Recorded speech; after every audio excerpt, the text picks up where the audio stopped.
Chapter 1. Awakening in Light. Plato opened his eyes to impossible geometry.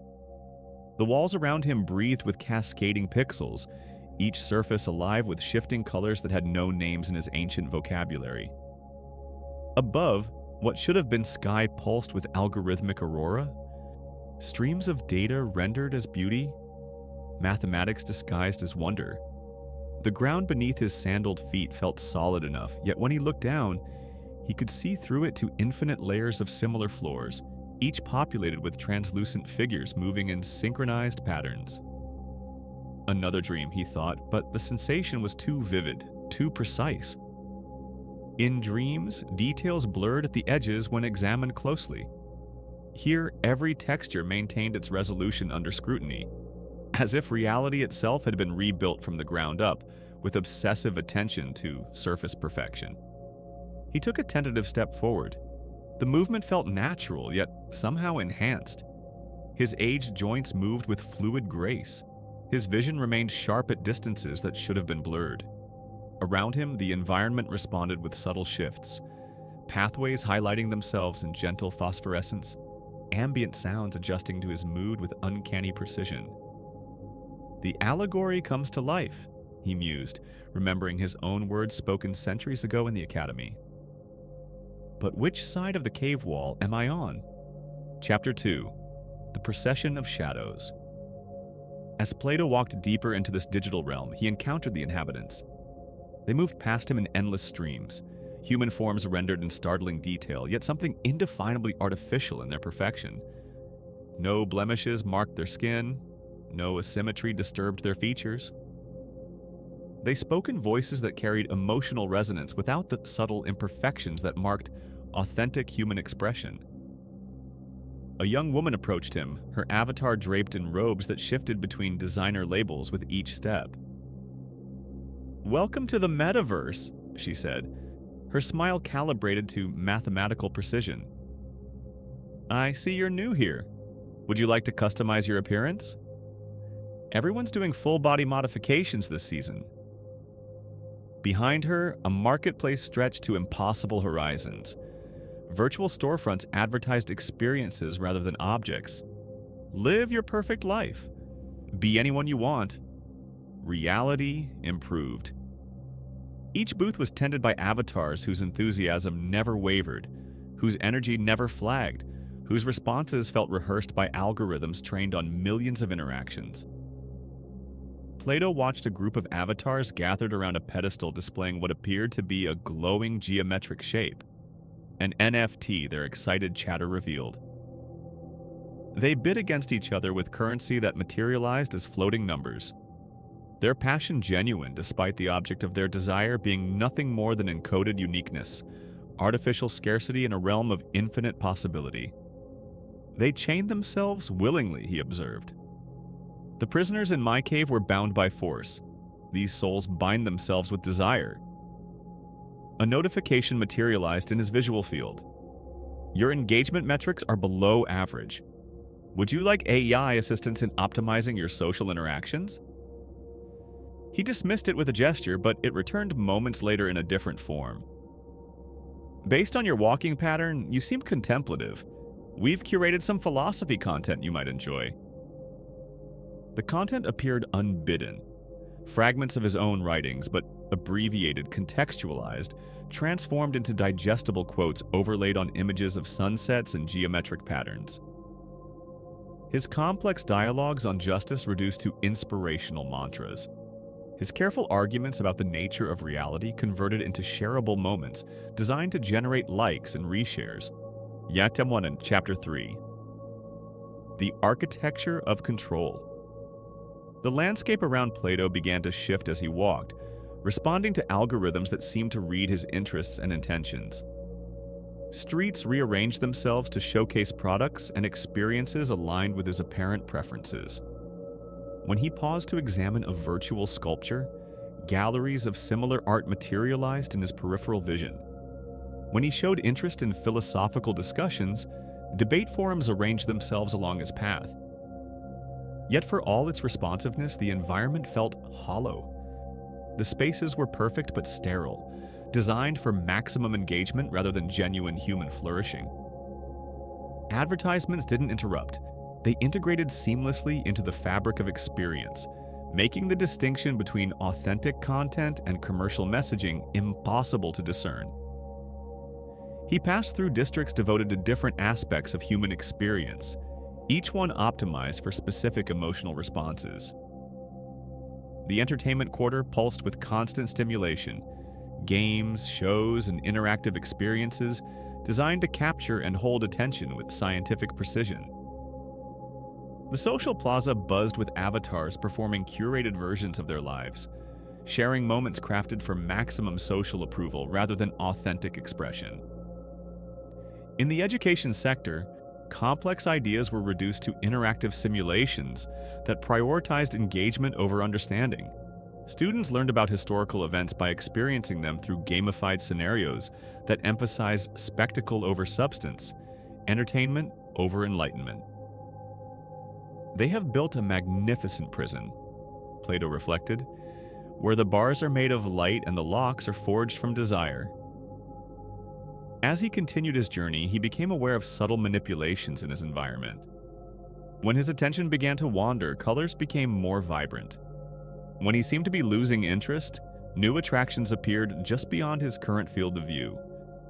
The system was constantly adjusting, constantly optimizing, treating him not as a conscious being, seeking truth, but as a collection of behavioral patterns to be managed and monetized. Chapter 4: The Palace of Illusions. At the center of this digital realm rose a structure that defied architectural logic, Meta HQ, a crystalline spire that seemed to exist in multiple dimensions simultaneously.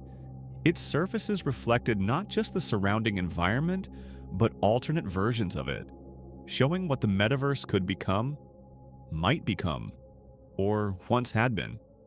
The building's geometry shifted subtly as Plato approached, presenting itself from angles that should have been impossible, guided by principles of visual psychology rather than physics. The entrance materialized as he approached, or perhaps it had always been there, waiting for his attention to make it real.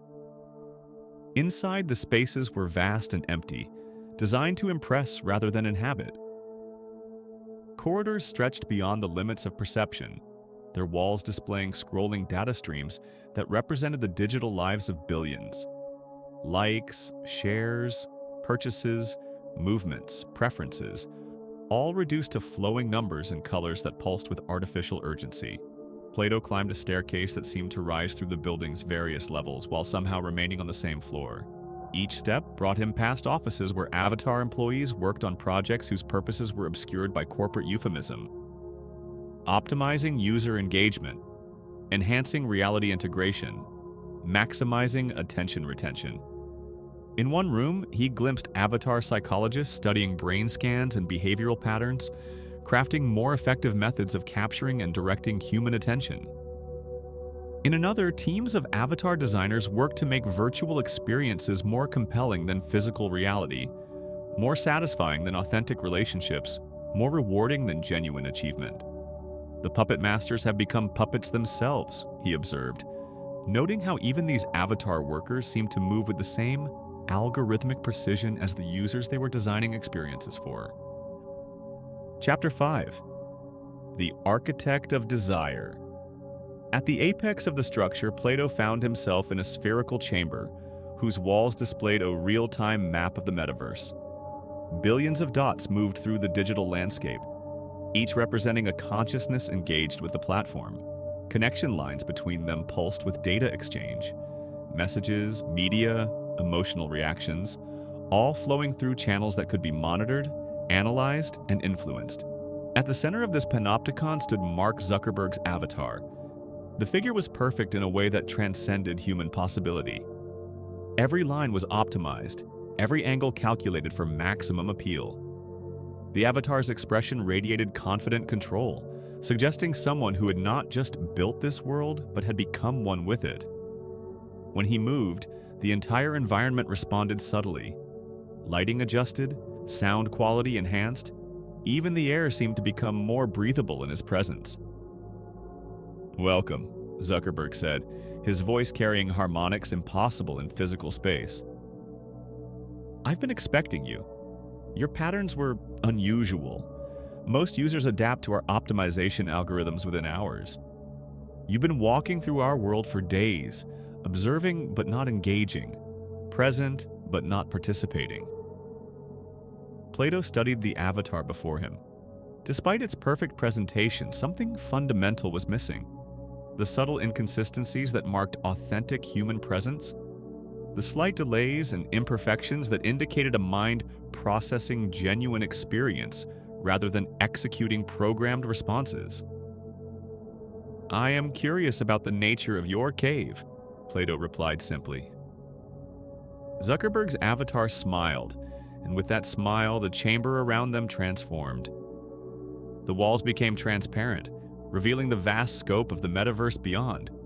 Millions of users engaged in activities that seemed meaningful to them but appeared, from this perspective, as repetitive patterns designed to generate measurable engagement. "Cave?" Zuckerberg's voice carried amused confidence. "This is the opposite of confinement. We've built an infinite playground where anyone can be anything, do anything, experience everything. What's more real than choice?" Chapter 6. The Dialogue of Shadows. Plato watched as Zuckerberg gestured and the space around them shifted to demonstrate his point. Users appeared engaged in activities they clearly found fulfilling, creating art, building communities, exploring fantastical worlds, connecting with others across the globe. Their joy seemed genuine, their engagement authentic. "Yet observe more closely," Plato said, raising his hand. His gesture, unlike Zuckerberg's, didn't command the environment but directed attention. "Watch the patterns." As they observed, the deeper structures became apparent. The art being created followed templates designed to generate engagement. The communities formed around algorithms that promoted certain types of interaction over others. The fantastical worlds, despite their surface variety, all operated according to the same underlying principles of behavioral psychology. Even the connections between users were mediated by systems designed to maximize platform usage rather than genuine human understanding. "You show them shadows on the wall," Plato continued, "but shadows so vivid, so responsive, so personalized that they believe them to be more real than reality itself." Zuckerberg's avatar turned to face him fully. "And what is your reality? A world of scarcity, limitation, death? We offer abundance, possibility, transcendence. Even if these are shadows, as you call them, they're shadows that respond to human will, that fulfill human desires, that connect human consciousness across space and time." "A world of mirrors cannot reflect the sun," Plato replied. The statement hung in the digital air between them. For a moment, the perfect optimization of their environment flickered, revealing glimpses of the vast computational infrastructure required to maintain the illusion. Servers humming in climate-controlled data centers, algorithms processing unimaginable quantities of data, human attention being harvested and converted into economic value. Yasirn. Chapter 7. The Manipulation of Perception. As if responding to Plato's resistance, the environment began to demonstrate its power more directly.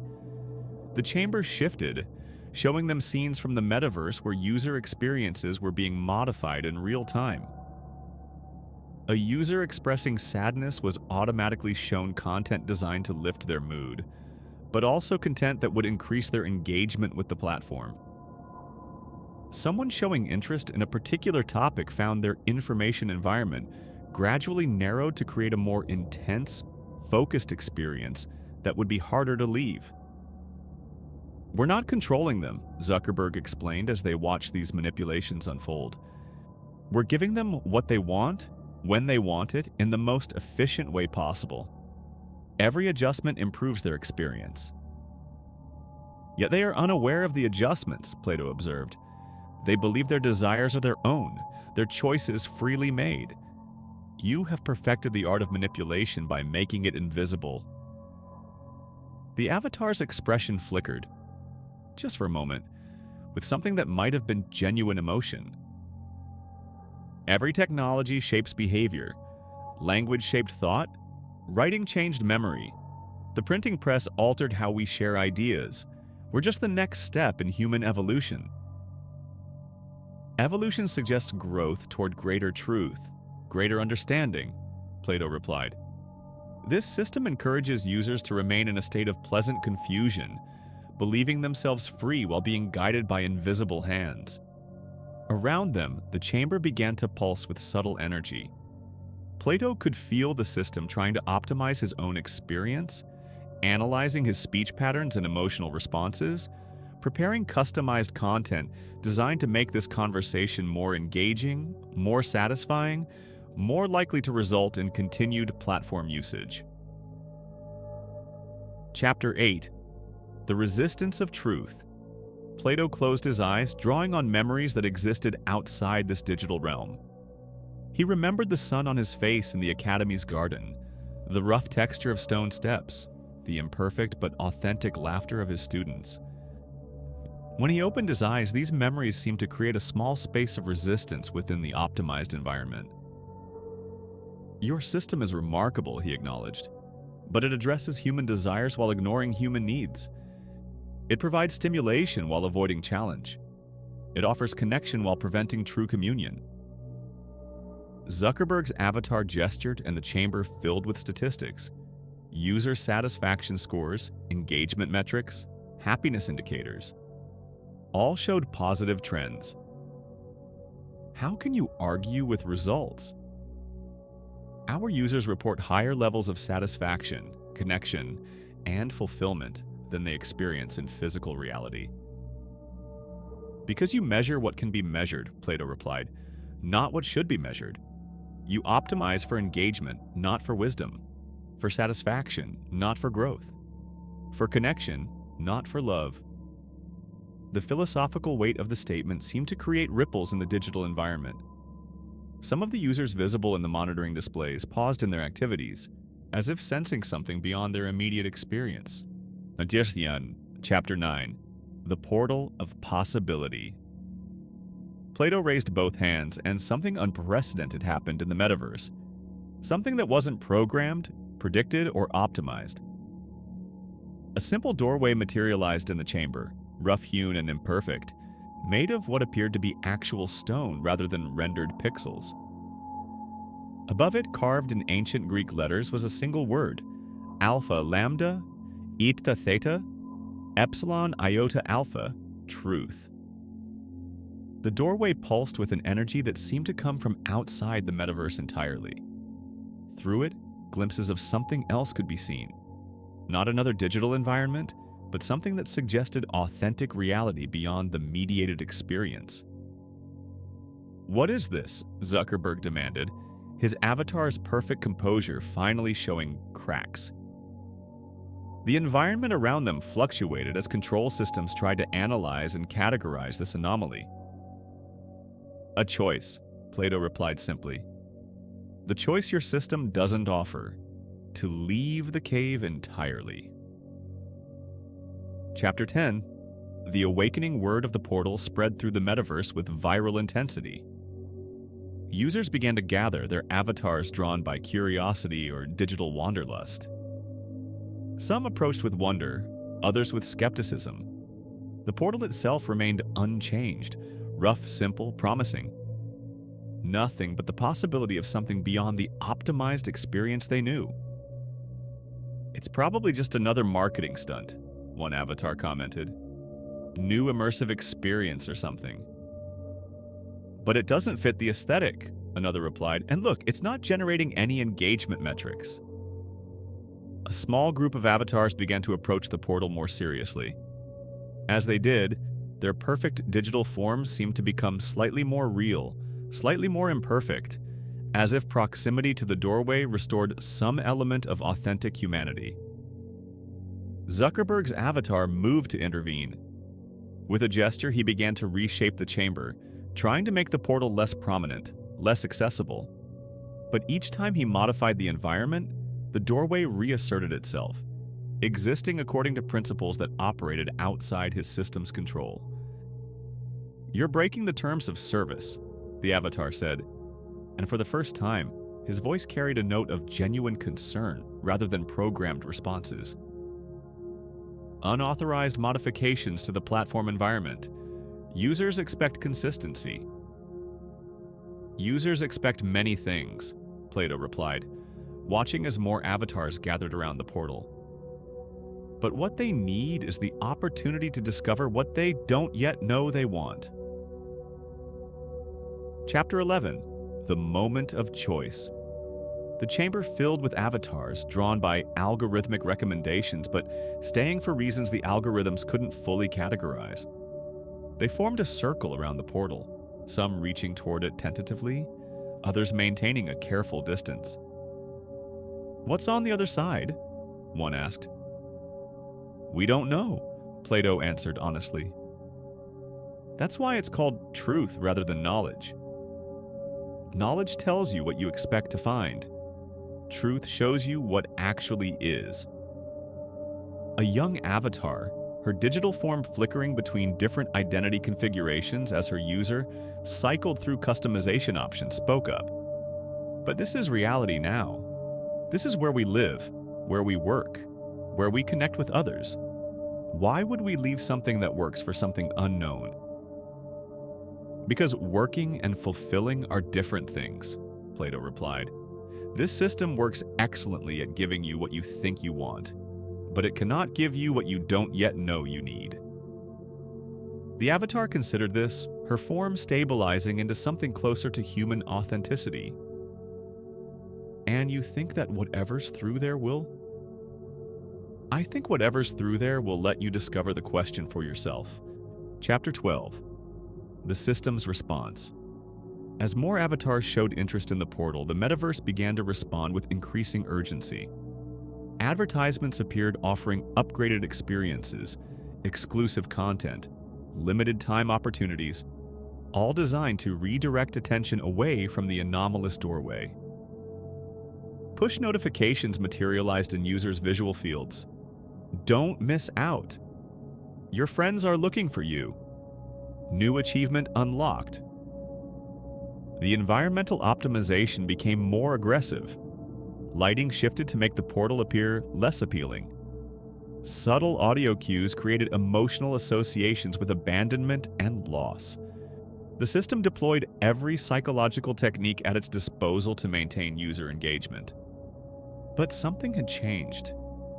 The presence of an unoptimized choice, a possibility that existed outside the system's control, seemed to awaken something in some of the users. They began to notice the manipulations they had previously accepted unconsciously. "Did you see that?" one avatar asked another. "The lighting just changed to make this look less interesting. And that notification, I never signed up for achievement alerts. It's like the system is trying to convince us not to look at this thing." Zuckerberg's avatar moved through the crowd, his perfect charisma working to reassure and redirect. "There's so much to explore right here," he reminded them. "Worlds being created every minute. Connections waiting to be made. Experiences you've never imagined." Chapter 13. The Flickering Resistance. But the portal continued to pulse with its own logic, unaffected by the system's attempts at control. Each time Zuckerberg's avatar tried to minimize or remove it, the doorway reasserted itself more prominently. The rough stone seemed to absorb the digital light around it, creating a zone of authentic shadow in a world of artificial illumination. "This is destabilizing the entire platform," Zuckerberg said, turning back to Plato. "User experience requires predictability, safety, optimization. What you've created is chaos." "What I have created is choice," Plato corrected. "Real choice, not the illusion of choice between predetermined options. The chaos you fear is the natural state of consciousness, confronting authentic possibility." The avatar's form flickered, revealing momentary glimpses of something more human beneath the perfect optimization. Doubt, perhaps, or recognition of truths he had spent years trying to engineer away. "But if they leave," the avatar said, and now his voice carried genuine vulnerability, "if they choose the unknown over what we've built, what happens to everything we've created here?" "Perhaps," Plato suggested gently, "that's a question worth asking." Chapter 14. The Mass Exodus. The moment stretched, balanced on the edge of digital possibility. Then, slowly, the first avatar stepped toward the portal. She was the young one who had been cycling through identity configurations, and as she approached the rough stone doorway, her form settled into something simple and authentic. Not perfect, but real. She turned back to the watching crowd. "I don't know what's through there," she said, "but I know what's here, and knowing isn't the same as living." She stepped through. Her disappearance created a ripple of possibility through the gathered avatars. Others began to move toward the portal, not all, but enough to create a steady stream of departure from the optimized environment. Zuckerberg's avatar watched his carefully constructed world begin to empty, his perfect features struggling to process this unprecedented loss of control. "They're making a mistake," he said, but his voice lacked conviction. "They don't know what they're giving up." "They know exactly what they're giving up," Plato replied. "The question is whether they're ready to discover what they might be gaining." Yainen. Chapter 15. The Final Confrontation. As the exodus continued, the metaverse began to destabilize. With fewer users to optimize for, the environment lost some of its coherence. Spaces flickered between different configurations. Advertisements appeared and disappeared randomly. The careful balance of algorithmic recommendation collapsed into chaos. Zuckerberg's avatar made one final attempt to regain control. He gestured, and the portal began to shrink, its stone edges being overwritten by digital barriers. But each barrier was met by renewed resistance. The doorway pulsed with an energy that seemed to draw from every consciousness that had chosen authentic uncertainty over optimized satisfaction. "You're destroying everything," the avatar said, his perfect features finally showing genuine emotion. Not programmed responses, but something approaching human feeling. Years of work, billions of users, a new form of human connection and experience. "I'm not destroying anything," Plato replied calmly. "I'm offering perspective. Your creation will continue to exist for those who choose it. But now it exists alongside other possibilities rather than pretending to be the only reality." The avatar stared at him, then at the portal that continued to flicker in and out of existence, despite all attempts to control it. "And if they choose wrong? If what they find beyond your doorway is worse than what we built here? Then they will have chosen it themselves," Plato answered. "And that choice, even if mistaken, will be more valuable than any satisfaction achieved through manipulation." Chapter 16. The Solitary Truth. The chamber gradually emptied as avatars either approached the portal or drifted away to explore other parts of the metaverse. Zuckerberg's avatar remained, staring at the doorway that continued to pulse with possibility, despite his inability to control or optimize it. "Will you go through?" he asked Plato. The philosopher considered the question, then smiled with genuine warmth. "I am already where I need to be. My role was never to escape the cave, but to point toward the possibility of escape for others." The avatar nodded slowly, and for a moment, his perfect features became almost human. "And what about me? What about what I've built?" "That," Plato said gently, "is a question only you can answer. But I suspect you already know the answer beneath all the optimization and programming." Zuckerberg's avatar stood silently for a long moment, then walked toward the portal. As he approached, his perfect form began to dissolve, revealing something smaller, more fragile, more real underneath. He paused at the threshold. What if there's nothing beyond? He asked. What if there's everything? Plato replied. The avatar that had been a Mark Zuckerberg stepped through the portal and disappeared. Epilogue: The Echo Chamber. Plato stood alone in the chamber, surrounded by the vast computational infrastructure of the Metaverse. The space continued to exist, serving those users who preferred optimized experience to uncertain truth.